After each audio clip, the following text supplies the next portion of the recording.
What happened to you? Hi guys, meron ditong ibon na hindi makalipad. May sakit yata.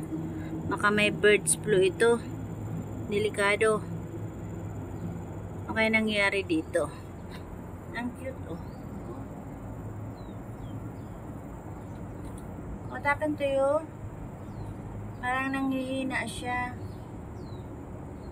Ayan oh.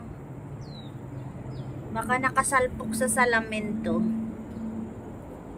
Kasi may salamin dito eh. Ayan o, yung salamin ng baka sumalpok siya. Ayan, napit ko na guys. Hindi pa rin siya lumilipad. What happened?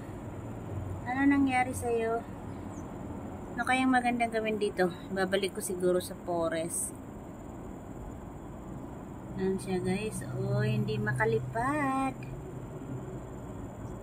May sakit ka ba? Kawawang ibon. Baka ibabalik ko siya doon sa forest guys. Doon no, sa may ano na yan, mga puno. Nandito kasi ako sa balkon. Ayun, ayun. Baka mangingitlog siya. What happened?